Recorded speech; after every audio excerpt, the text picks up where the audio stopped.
How are you? Hey, I'm doing great. And yourself? Hey, I'm doing good. Hey, tell me about NAR and why it's on the headlines lately. Oh, yeah, sure. So the National Association of Realtors, which is NAR today, actually just settled a lawsuit with some homeowners that's saying that basically they shouldn't have to pay for a buyer's commission, in short. But aside from that, I do want to talk about the history of NAR to give you a better understanding of how it all came about. So in 1808, NAR was formed. It was originally called the National Association of Realtor Exchange.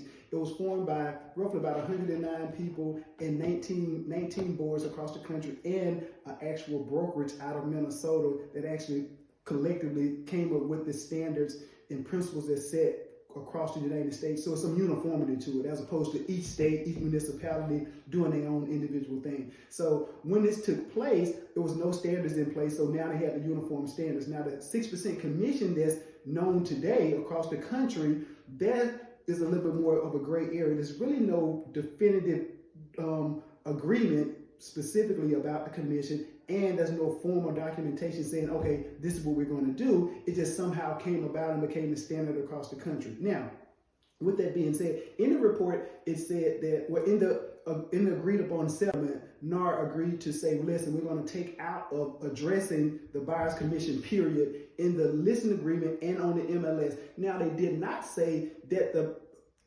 buyer's agent can't be compensated. So that's a story for another day. We'll get more information about that out as we get more information in once this is solidified. Yes, the agreement has been reached, but it may be a potential appeal. We're not 100% sure. So to the point that as a buyer's agent, myself at sometimes, we still will be able to be compensated. You just can't be compensated on the front end. But a little bit more information about NAR is that an understanding that the settlement isn't killing the ability for a seller to sell their house and give up 6% of the commission. The seller can still do what they want to do. They just can't do it through the front end of the listing agreement and on the uploading of the information to the MLS saying that you're going to offer this up. And so, in short, the agent may have to go about another way, contacting the listing agent in order to be able to make that happen. But over the years, technology has already been eating that and eroding, in a lot of cases, the 6% commission as a standard on a broader scale. Of course, with technology and